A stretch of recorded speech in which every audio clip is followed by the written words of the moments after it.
Imagine for a second that you build this just incredible state-of-the-art brick-and-mortar store. Right. You stock it with premium inventory.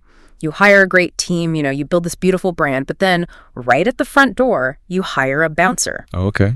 And instead of keeping the bad guys out, this bouncer actually stops your own customers, charges you a premium fee for introducing them to you, and then whispers to that customer, hey, the guy across the street has this for $50 less. You should check him out. Wow. And then at the end of the month, that bouncer just hands you a bill for tens of thousands of dollars. And you just pay it. Right. You pay it with a smile. Welcome to today's deep dive. I mean, that bouncer analogy, it really isn't a hypothetical. Oh, not at all. It's actually the exact business model we're looking at today. Exactly. Our mission for you today is to unpack a massive multi-billion-dollar trap hiding right in plain sight within the automotive retail industry. We're looking at a huge industry analysis on auto dealership marketing. Specifically, the heavy reliance on third-party vendors. The big names like CarGurus, Autotrader, Cars.com, and CarFAX. Right. And there's this direct quote from the source material that perfectly sets up the tension here. They say, every dealer has said this sentence at least once. We sell cars from them, so we can't cancel it. Yeah. That sentence right there is how these vendors keep winning.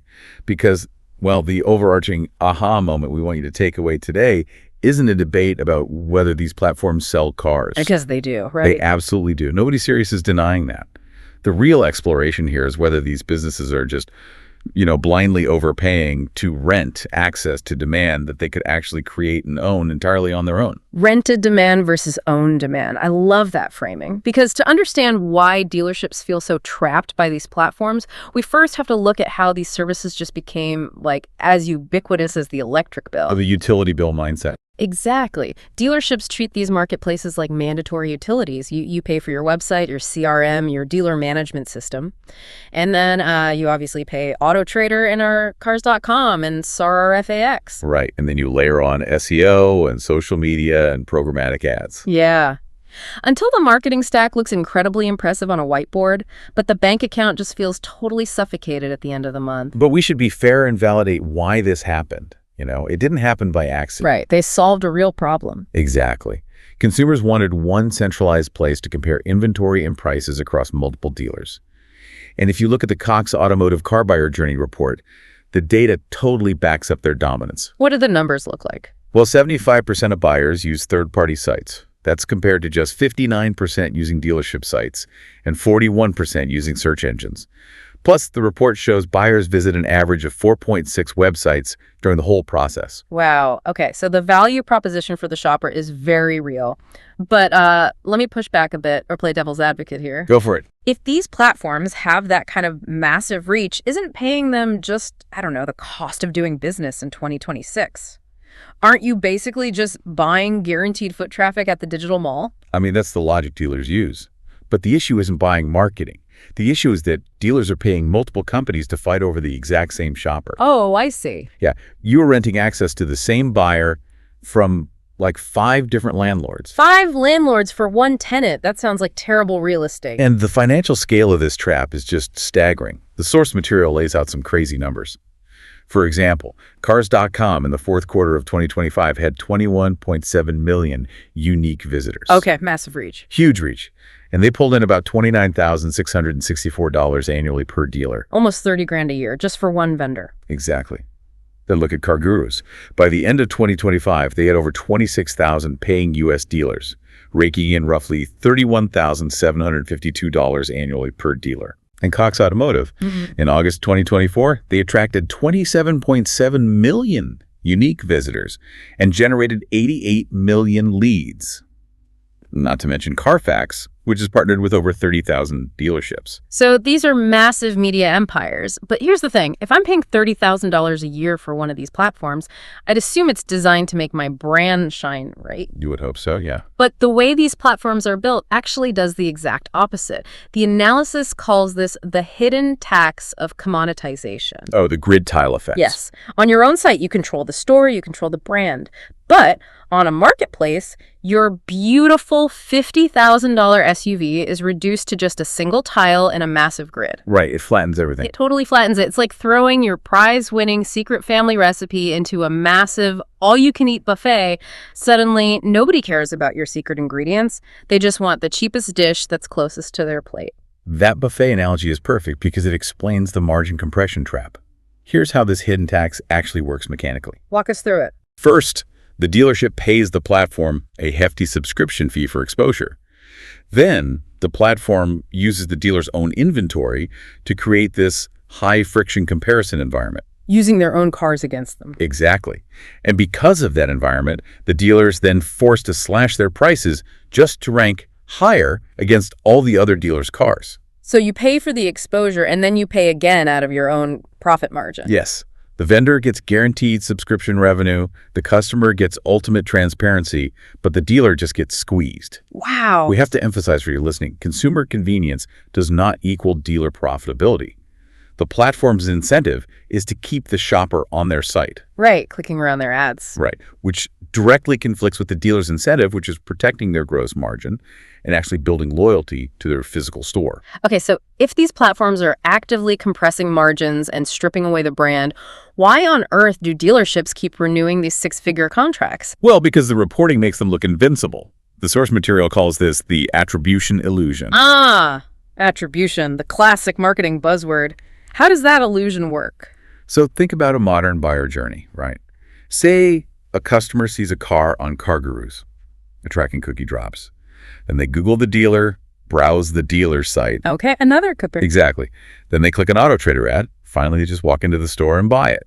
Now, every single vendor involved, CarGurus, Google, Autotrader, they all point to their monthly report and claim they influenced that sale. So if every vendor is taking credit for the exact same sale, how does a business owner actually know who moved the needle? Or, like, if the customer would have just found them anyway? That is the multi-million-dollar question, and it comes down to a really crucial piece of math from the source, incrementality versus influence. Incrementality versus influence. Break that down for us. Look at the cost per incremental retail unit sold. On the surface, say you pay $4,000 a month to a vendor, and their report says they influenced 8 sales.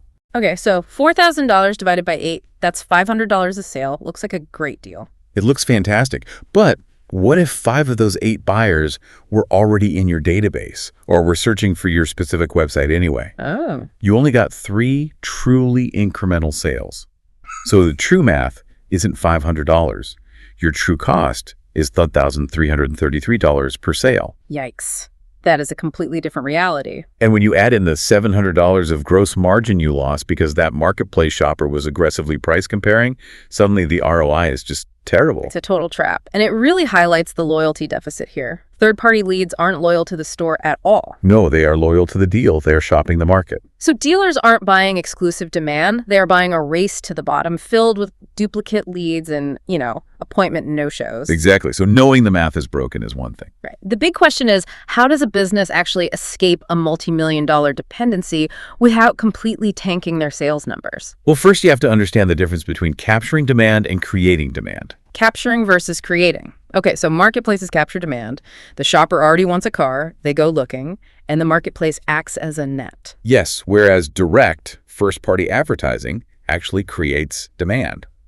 The source lists some very specific tactical replacements dealers should deploy to own the customer. Like what? What are the alternatives? Things like running Facebook and Instagram inventory campaigns or Google vehicle ads. Oh, and the CRM mining they mentioned? I loved that part. Yeah, that's huge. You target sold customers, you run lease end campaigns, or think about this, targeting people right in your service lane who have an aging SUV. Right. They are literally sitting in your waiting room staring at a repair bill, and you send them an offer to trade it in. They weren't even on a third-party marketplace. Exactly. You created the demand. But to make this shift safely, the source details a specific strategy, the 90-day test. The 90-day test. Don't just panic cancel everything overnight. Exactly. No panic canceling. Run a 90-day test tracking true, hard metrics, not just vanity metrics like clicks or leads. Right. You want to track front gross profit, back gross profit, how many trade-ins were actually captured. And duplicate leads. Then you categorize every vendor into 3 buckets. Keep, reduce, or replace. Okay, so let's paint a picture of what happens next. Say you do the test and you cut a vendor that was costing $3,000 a month. You don't just pocket that money, right? No, if you just pocket it, your traffic will drop. You have to redeploy it. So you split it up. You put, say, $1,000 into Google vehicle ads. You put another $1,000 into social media inventory campaigns. Right. And then $500 into CRM retargeting. And that last $500 goes to making your own website's vehicle details page, the VDP, actually convert. Yes. Because if your website acts like a weak digital brochure from 2010, the marketplace is always going to win. Absolutely. So what is the overarching takeaway for you, the listener, today? I mean, the NADA reports that franchise dealers sold 16.2 million light-duty vehicles in 2025. Which generated $1.3 trillion. Yeah, right, $1.3 trillion. But down at the local level, every single rooftop is fighting for operating profit. And this lesson applies to any business, really. Absolutely. A vendor should be a tool. It should not be a hostage situation. If you rent your customers, you are just paying someone else for permission to compete. I think that's perfectly said. And I want to leave you with one final kind of provocative thought that builds on everything we've talked about. Oh, I like where this is going. So, if third-party platforms have already successfully commoditized local inventory, and they've trained consumers to be hyper-focused on comparison shopping. Which they have. Right. What happens when these platforms integrate AI agents? And I don't mean chatbots. I mean AI that doesn't just list the cars, but actually negotiates the lowest price on behalf of the buyer. Oh, wow. Before they ever step foot in the dealership. Exactly. In milliseconds. At that point, who really owns the transaction? Is it the local business selling the physical product or the algorithm controlling the portal?